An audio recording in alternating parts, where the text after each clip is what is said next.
Then on the balcony, you again then heard the scream or screaming. That is correct, my lady. So what we do know from this is that when your wife woke up, you would have been on the balcony, and that would be the first time that she would hear the screaming, when you're on the balcony. According to your version. It's possible. Yes, according to your version. But then we know one thing. On your version,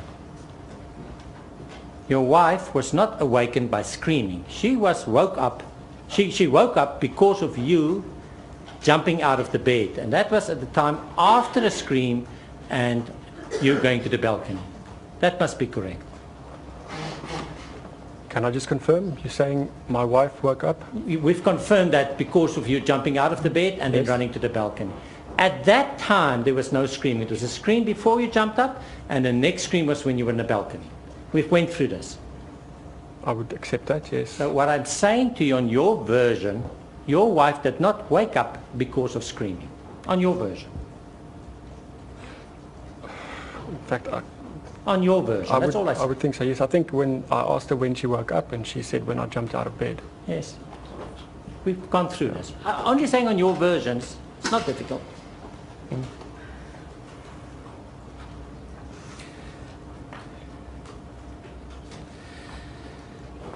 Then, although you regarded this areas, neighborhoods, estates, as extremely safe, there was a first association that entered your mind when you heard the screaming.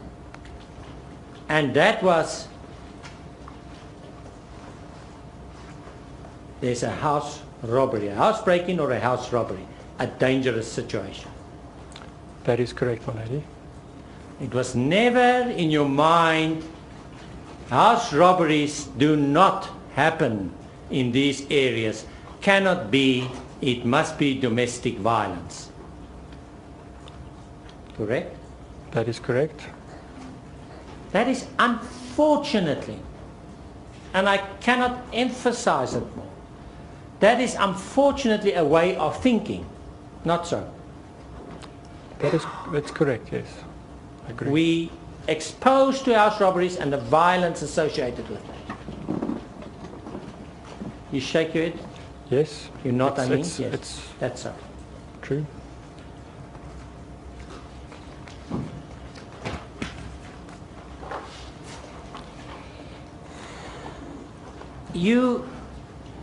In fact, that thought that you harbored that it was a house robbery was still part of your thinking after the shooting. Mr. That is correct, my lady, yes. If I may remind you, it's not for me to do it, and I understand it's a human thing to do not, but unfortunately it must be recorded. So if you maybe would focus on that just to, instead of nodding, say yes when it's a yes. I will do. My apologies.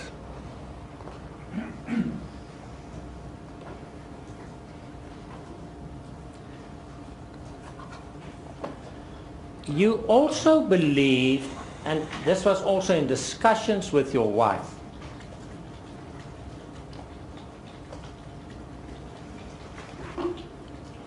that what would have happened at that house was an assumption, of course, was that they shot the husband. They killed the husband. That is correct, my lady. And that would be not because it was a screaming of a woman that was being threatened, but one that was fearful because of the concern for the safety of her husband. If I could sum it up. My lady, I wouldn't, those were not my thoughts exactly, that it was for the safety of her husband. Our interpretation was that, my interpretation at that point was that these people were being attacked in their house. Yes. So both. Yes, I can take you to parts in your evidence, I can deal with that, or I can ask you again, Your explanation and that of your wife and the discussion between you was this, that you thought that they had shot the husband. That is correct, my lady. Yes. If, of course, at that time you thought that the woman was about to be shot and not the husband, that would have been the discussion. It would have been this, we didn't think it was the husband that was going to be shot, but hang on, I can hear it is this woman that's in danger. She is about to be shot. That was not your discussion. That is correct, and the reason is that we heard the screams before, during, and Yes. that last scream. We didn't hear the man again, and therefore we assumed something had happened to him. Yes. You didn't associate that the woman would be shot and still during the shots would scream. It would rather be the man was shot. That was our assumption, correct, ma'am. One thing, of course, that you will say is that you're absolutely certain, I assume, that what you heard were gunshot wounds. Gunshots. Yes. I'm convinced that I heard gunshots, Absolutely my certain. lady. And you would have known about the debate about the cricket bat hitting a Meranti door. Not so. I'm not certain what the debate Advocate Crew is referring to. You don't know about the bat, a cricket bat banging a door? I am aware of the fact that the door was broken down with a cricket bat, my lady. Who told you that? I think I read it somewhere, my lady, following the proceedings in the bail hearing. But you can say, as you sit there, those noises, I assume, did not come from someone taking a cricket bat and hitting a hard door, a Meranti door. Or don't you know? My lady, I'm certain that I heard gunshots. I'm familiar with the sound of gunshots. Yes. I'm going to show you something. Because I knew you would say this, somehow. I'm going to show you something. And I want you to listen very, very carefully. You have the exact time, you and your wife, of the shooting and the exact duration of the call, not so. 3:16, and the duration of the call was 58 seconds. That is correct, my lady. Yes. We got that from my cell phone Yes, record. I accept that. Let us look at your version and the steps. So we know after the call, you threw the telephone down and you ran back to the balcony. That is correct, my lady. Would have been very quick. Yes, it's approximately 10 meters, my Yes. lady. We know now we at 3:17 because the call was 3:16, 58 seconds to 3:17. We now in 3:17 when you hear the shots, screaming the shots. I accept that. Let me share with you something. I want to share a time with you. You can make a note of it. 3:19 and 30 seconds. 1.5 minutes approximately later.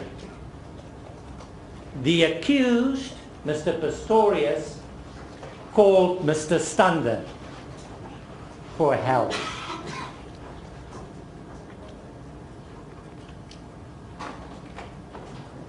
And on his version, we know one thing. He called Mr. Stander shortly. There were events in between, but shortly, after breaking down the door, the bathroom, the toilet door. Do you take note of what I accept say? that. I accept that. So let's work back. Let's take the 1.5 minute back, or 2 minutes, doesn't matter, to your 3:17.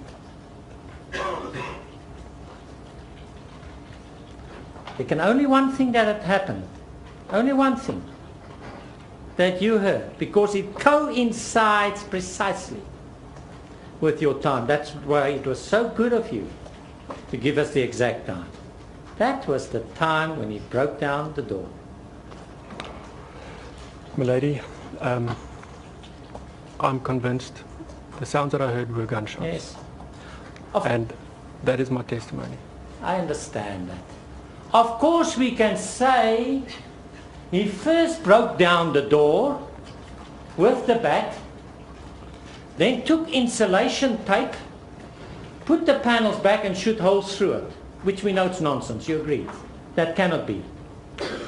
It doesn't sound So let's feasible. develop. I object. Is that a question for this witness? That could have been. Do you agree? That's not a question for the witness. The witness should be questioned. For Mr. Root to say that this is possible, that somebody would take isolation tape, is creating an atmosphere. It's not a question for this witness. I object to that kind of question.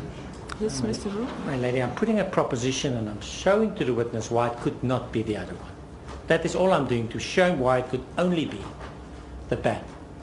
There could only be one other possibility, and that was, of course, when the door was broken down before, but then you had to reassemble the door. And I said, it's not a possibility. I said, that's not an option after that. I said, it cannot be. Help the witness. Yes, Mr. Nell. I accept it. I'll allow the question. Thank you, my lady. Do you understand that, Mr.?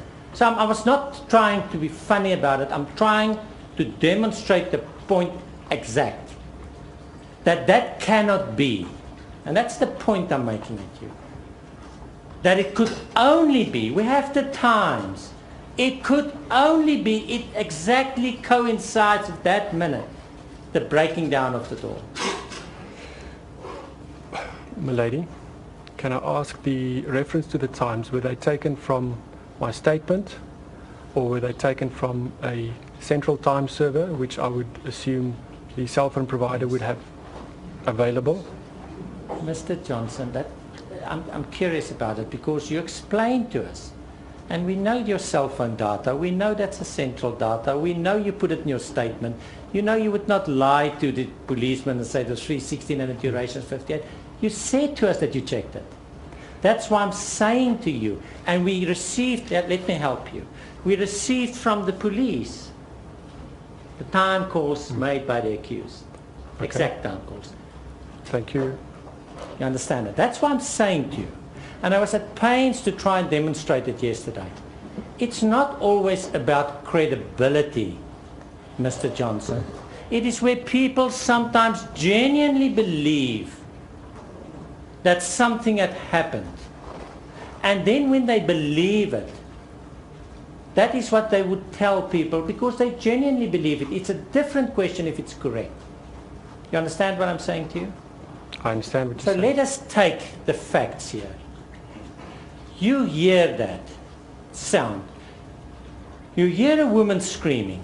And I can understand that you believe it was a woman. I'll come back to it. I can understand it. We just had to listen to another witness's evidence to get the better understanding. It's not too important. I understand you believing it, credibility-wise, that it was a woman screaming. I understand you believing that the noises that you heard were gunshot voices. I understand that.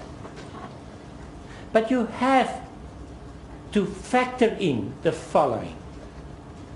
One, that once you know, subsequently, you get that confirmation for you believe that the woman was shot by Mr. Pistorius.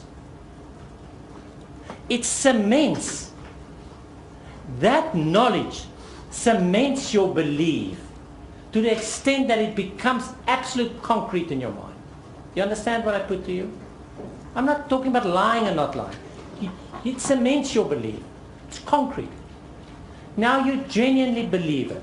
But there are two problems to your belief. And I'm trying in all fairness, it's a man's life at stake, and all fairness to say, let's look at other possibilities. One thing that does not fit in with your version, in all fairness, is a man screaming for help. Not so. Milady, I'm absolutely convinced that I heard a lady and a man screaming.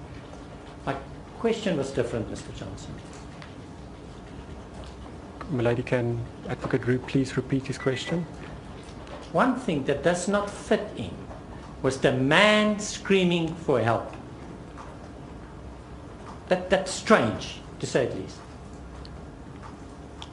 Can Advocate Roop perhaps clarify why he thinks it's strange? Did you not think it was strange when a man, you know now that the man shot his girlfriend, him screaming, help. It doesn't fit in. Milady, that is correct, and that's why initially I was surprised when I learned what had happened. But now we know a second factor. And I'm going to a third one, Mr. Johnson. The second factor is that we can work out the time to the minute when the door was broken down. And that's the time when you were standing on the balcony. We have your time and we have the time of the call to Mr. Stander. It's not difficult to work out. You understand what I say to you?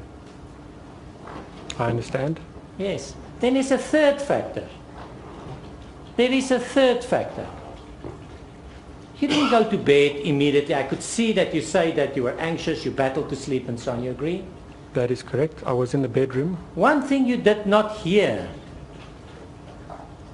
You did not hear the bashing of a door after the shots. Milady, that is correct. I did not hear those noises. Of course, if you were still asleep and there were then gunshots fired and then a woman screaming, you would not have heard the gunshots. Not so. Sorry, I lost concentration. If you were asleep and you only woke up, if we assume that there were gunshots, then screaming after that. You woke up by the screaming, you would not have heard the gunshots. I don't know how to respond to that question. We know one thing. Your wife, on your evidence, your wife did not wake up because of screaming. She woke up because of you jumping out of the bed. On your evidence. That is correct. Yes. I want to ask you something else, Mr. Johnson. You went to witnesses, and the one was Heinrich, whoever that is. Lady, that is my next door neighbor. And according to your evidence, he told you that they only woke up from the last shot. That is correct.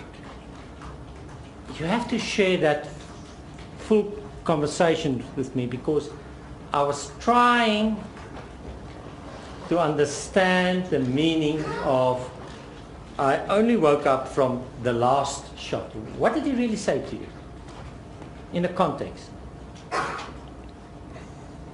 My understanding of it, my lady, was that he also confirmed that he heard shots, and that's when he woke up. But he did not hear anything I could not else. hear you. I'm so sorry, Mr. Johnson. My apologies. My understanding of his version that afternoon was that he only heard the last shot, and that's what woke him up. Well, last shot would be not a correct description because you don't know if you hear a last shot. What it should rather be, I heard a shot. Because you don't know if it's a first or a last. A first you can know because you hear more. But the last you don't know.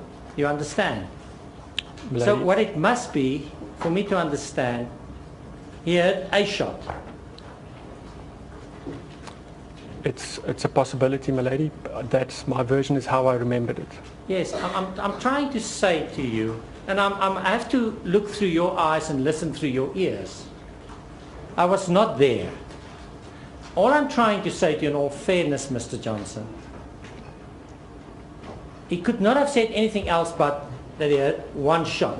Because you don't know if it's the last or the first shot. You heard one shot, not more, did not hear more than one shot. That's what my testimony was. Now, of course, we did not take it up with him to say if that was a shot and if that was a cricket bat hitting the door. That we don't know. You did not discuss that. Yes, my lady, we did not discuss it. You also spoke to another witness, and I'm so sorry, I'm trying to get his name.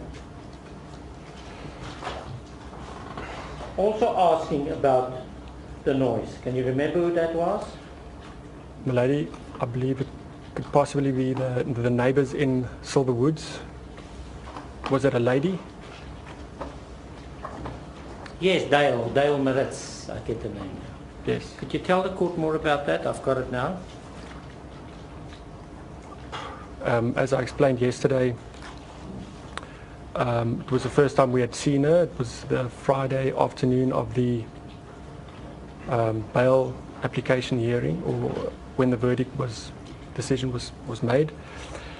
And we have to stand on our balcony, and then we look over the wall and we can see each other, and we asked her. It was the first, as I said, the first time after the incident that we had seen Dale, and we asked her whether she had heard anything, and she said no. They didn't hear anything, and then mentioned that they have an air conditioning unit that runs in their bedroom, and they suspect that is why the noises were drained out. And then I just proceeded to give her my version. My wife and I both told the story together, what we had experienced, and then we left. Mr. Johnson, you said, and I think correctly so, because we have a photo taken in February, the same month, of the density of the leaves of the poplar trees in front of your house. And why I say this? Because we've seen a police photo where the leaves are far less dense, because it was taken later in the year. But I think you correctly said yesterday that your view was obscured to the house, the trees, and I think the density of the leaves there at that time, with the incident, obscured your view That is to correct, the house my lady. of Mr. Pistorius. That is correct.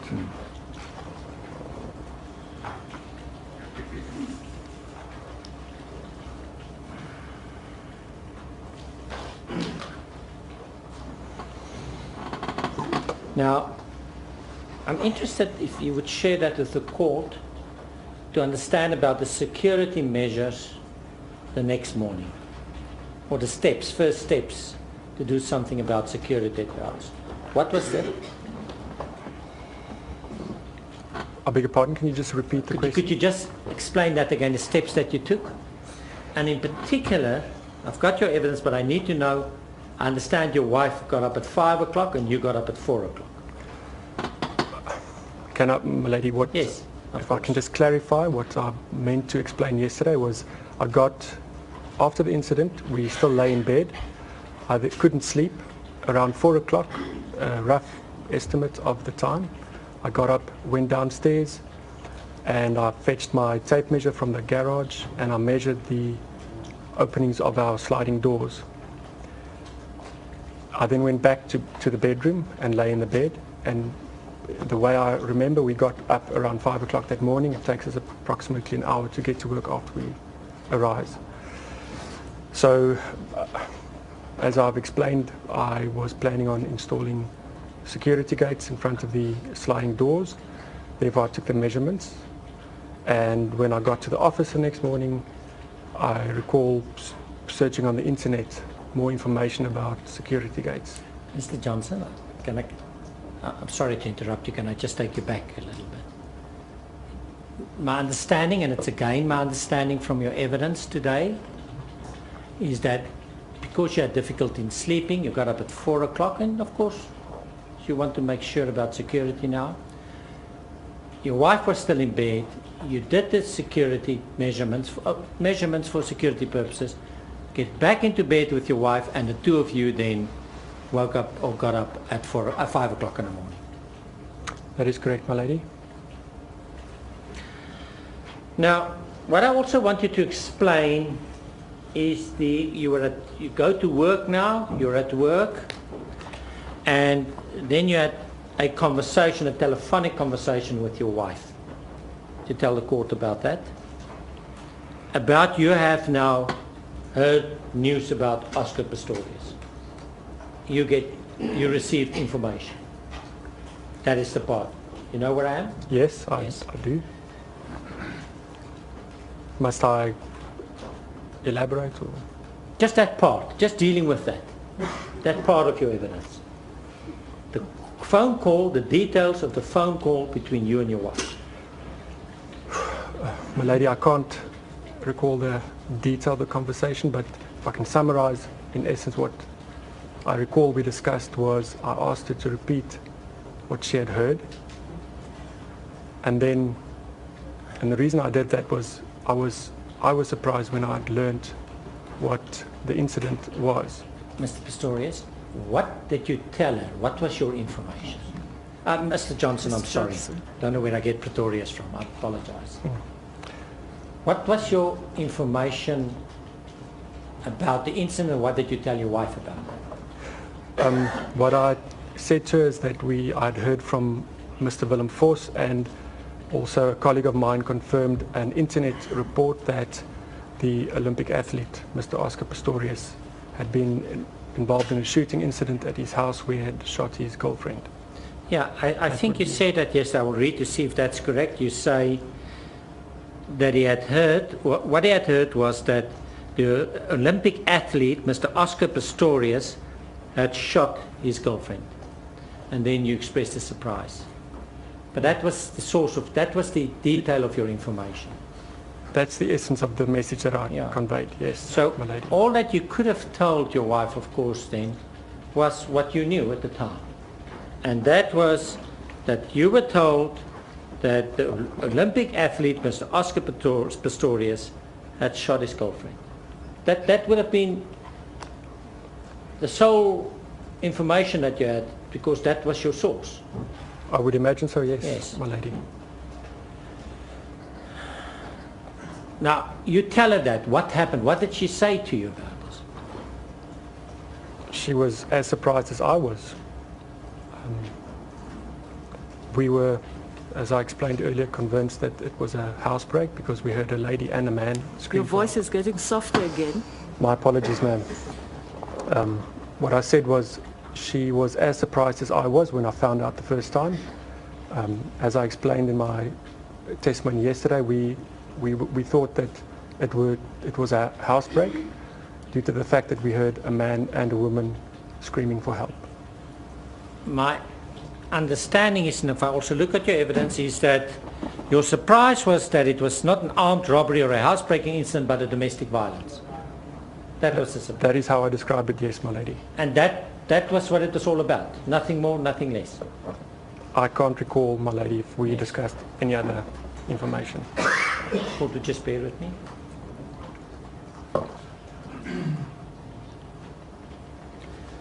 Now,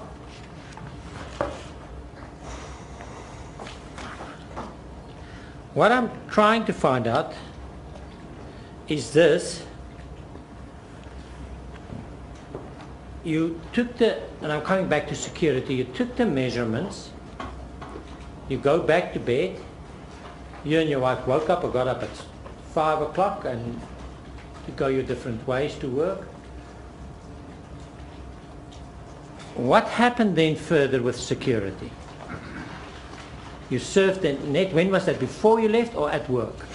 It was, my lady, it was when after I got to work, I waited until I wanted to phone Mr. Willem Vos, beg your pardon.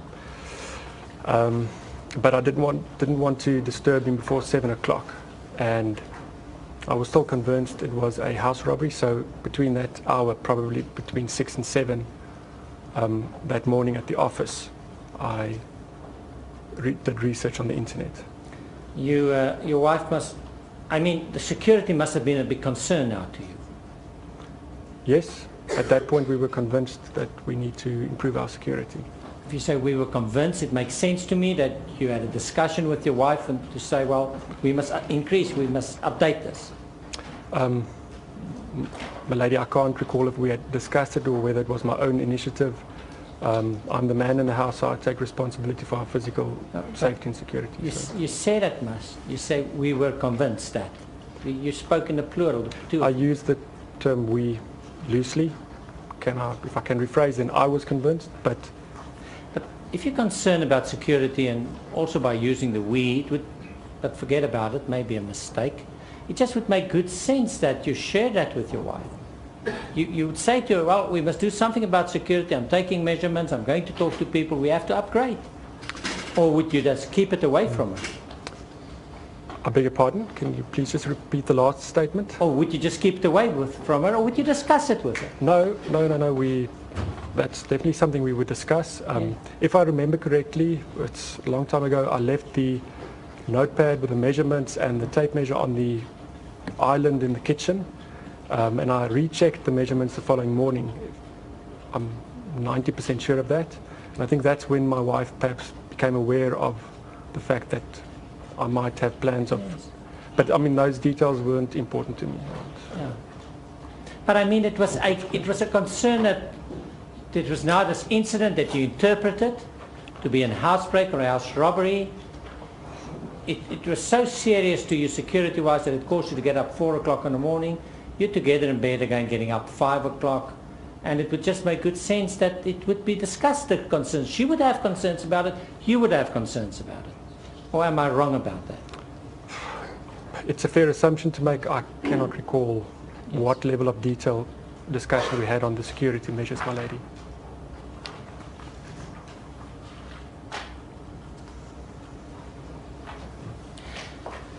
Mr. Johnson, would you please tell the court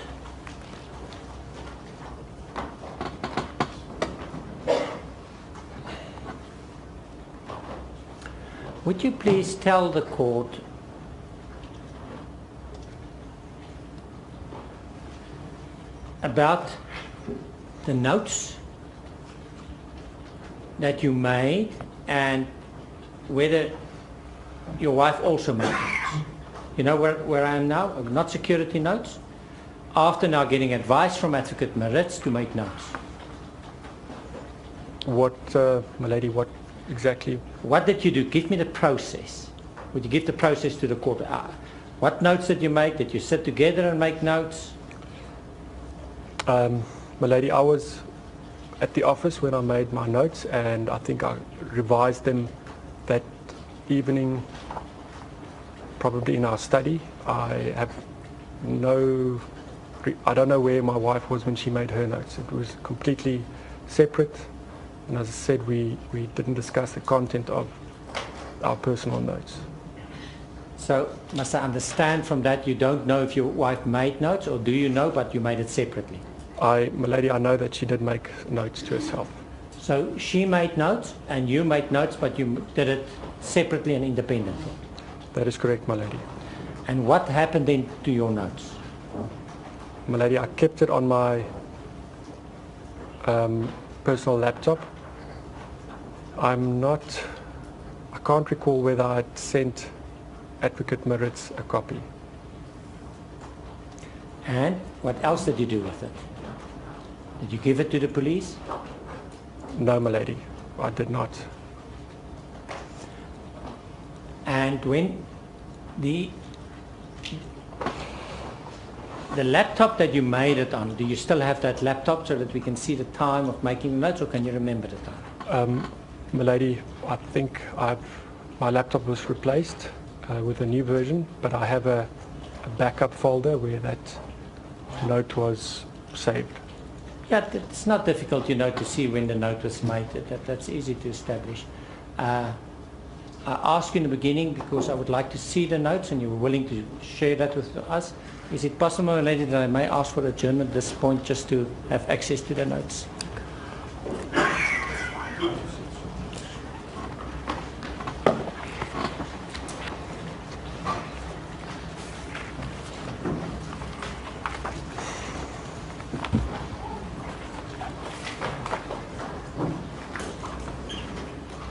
We'll be back 11:30. Then on the balcony, you again then heard the screaming.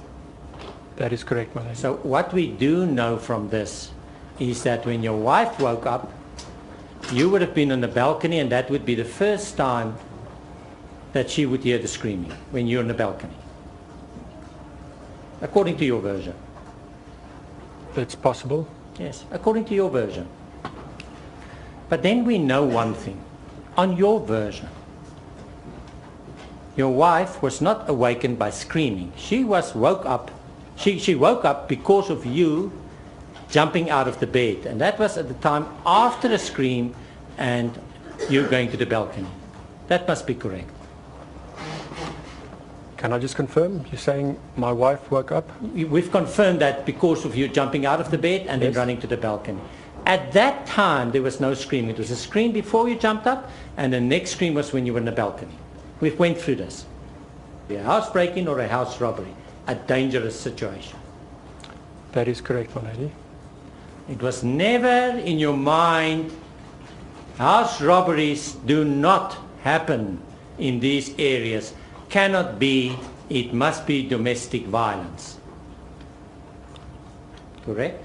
That is correct. That is unfortunately, and I cannot emphasize it more, that is unfortunately a way of thinking. Not so. That's correct, yes. I agree. We exposed to house robberies and the violence associated with that. You shake your head? Yes. You're not, I mean? Yes. That's so. True.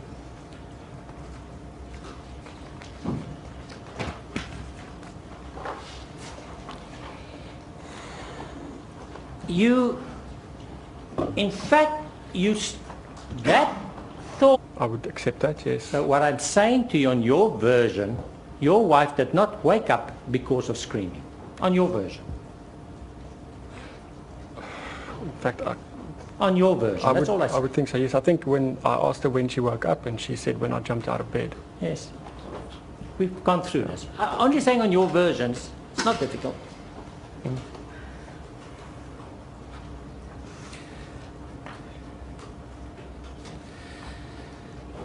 Then, although you regarded this areas, neighborhoods, estates, as extremely safe, there was a first association that entered your mind when you heard the screaming. And that was, there's a house robbery. The thought that you harbored that it was a house robbery was still part of your thinking after the shooting.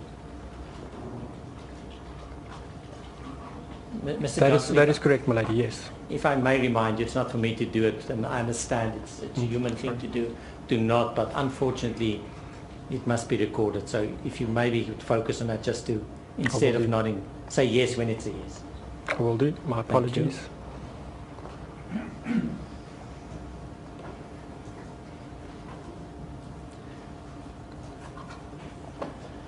You also believe, and this was also in discussions with your wife,